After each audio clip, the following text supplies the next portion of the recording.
You know, I wanted to post this video yesterday in commemoration of OJ Simpson's death on Wednesday. So this is Friday, April 12th.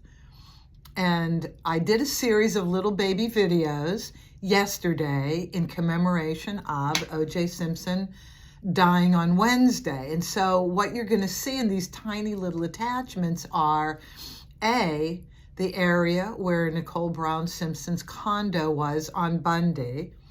You can't know the number of times I went past that area after the murder. I was fascinated and glued to the television set.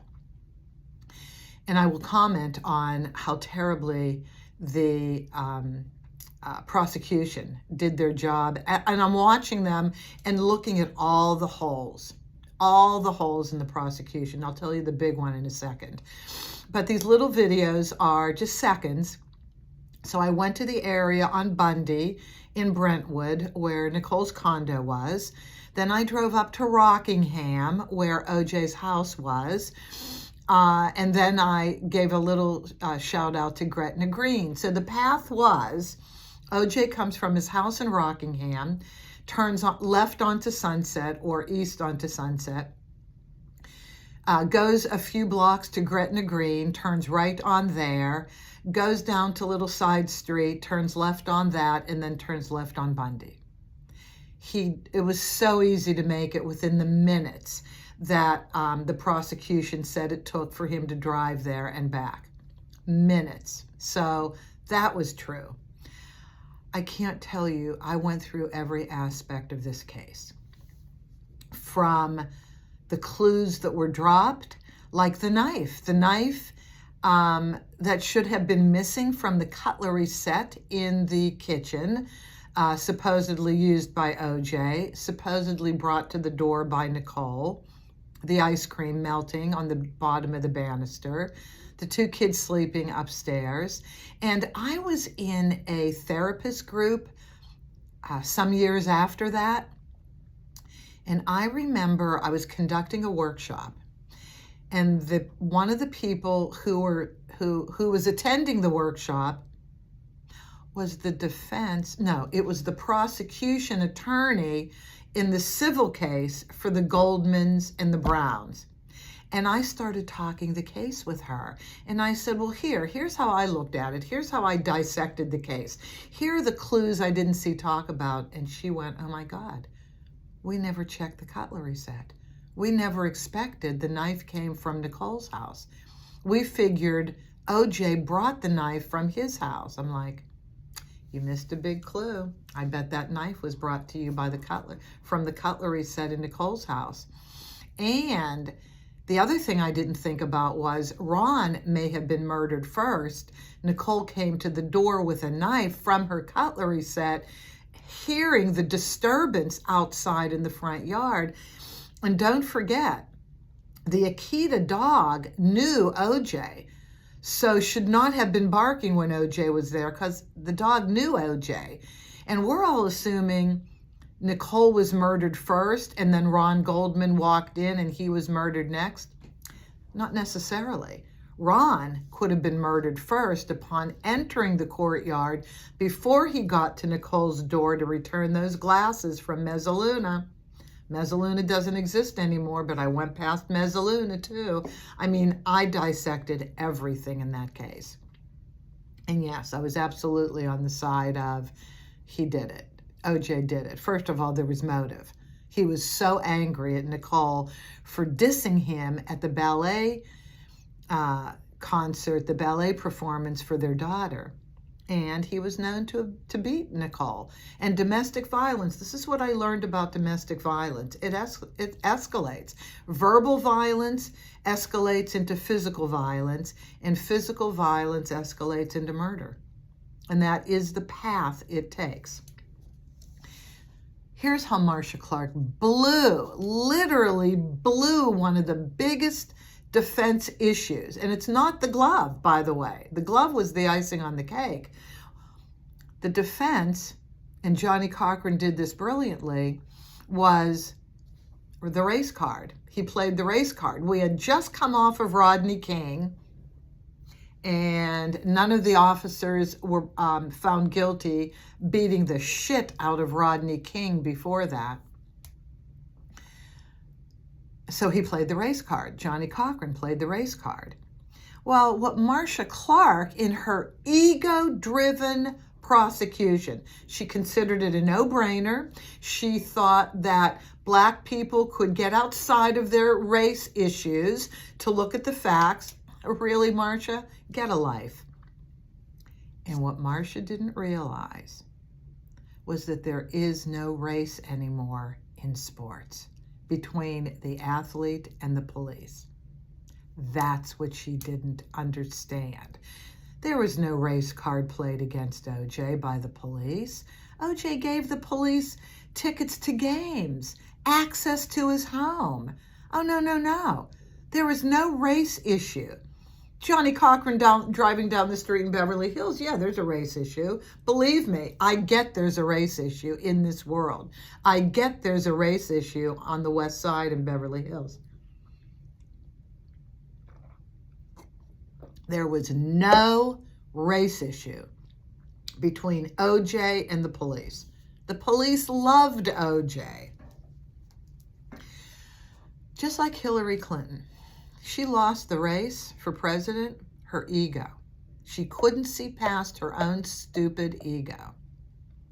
Her ego didn't allow her to name Bernie Sanders as her running mate. Bernie Sanders won those 5 states in the primary that drove Trump over into the Electoral College. Bernie Sanders won those states. Hillary Clinton assumed that a Democrat was going to win them, and she didn't pay any attention. Now, let's go back to Marcia Clark. Chris Darden was her, companion. I mean, the other attorney. Chris Darden is Black. Chris didn't get it either? Or did Chris get there's no race between sports and police, and Marcia wouldn't buy into it? It was horrible. It was horrible. I mean, lawyers have to start thinking like human beings, like regular civilians, in order to figure out cases. They do. I have a case right now as a mediator, and I'm just in shock that the attorneys on this case can't figure out the issue. Go on social media. You find out everything you need to know about whether your opponent is lying or not by going on Facebook, by going on Instagram, TikTok. People who are lying don't keep the lies hidden. They just talk, and they think no one's going to figure out where the cracks are, where their lies are. So I'm dealing with these 2 attorneys, and to me it's quite apparent one of the 2 clients is lying. It's quite apparent to me that one of the 2 clients is playing the other client. The attorneys can't figure it out. And they've already been given major clues by the other spouse. Major clues. And the spouse can't even figure it out. The spouse can't even read the spouse's own clues. I read them. I did the research. I know who's lying. And I can't tell the attorneys. Why? Ethical dilemma in mediation. If I want to keep being the mediator, I need to maintain my neutrality. There's a certain way to communicate. There's a certain way to move the case forward. And it must be, I can do creative brainstorming when I'm talking to both of the clients, but I can't do it if there are 2 attorneys representing the clients. And by the way, I love when attorneys are part of the process. I do not mind. But sometimes the attorneys get in my way, and I can't help people. So unless they're all sitting in front of me, and I have access to everybody, and this is a remote mediation, I can't be the best I can be. So I consulted with 2 or 3 other mediators yesterday, and I said, look, here's the deal. I know one of the 2 parties is lying through their teeth. And I know it from following the posts on Facebook. I know it. Plus, I talk to this person. And I can tell, I just know when the lies are. And I can't say anything. Unless I want to recuse myself from the case, I can't say anything. I may recuse myself and just deal with one party who's not lying, who actually wants to do the best they can do to resolve the case. Genuinely. I may have to recuse myself and say, I'm just going to work in a consulting capacity here because y'all are not getting it. This is too easy to figure out. So, OJ, that was an interesting time. That really taught me a lot about domestic violence. That taught me a lot about women and how they're treated by police in a domestic violence case if their husband is a celebrity and if their husband is a sports celebrity overall. The women will not be given any respect, and when they call in issues of domestic violence, nothing is going to happen. Marcia Clark, your ego did you in. And here's the other thing. Wait, this is going to be superficial, but who cares? Because I'm shallow and I don't care. Marcia Clark looked like shit. So you had the whole defense team dressed to the nines. Beautiful suits, expensive suits, great haircuts. Marcia Clark looks like the cat dragged her in. Those curls, not a good look for anybody over 5 years old. Not a good look.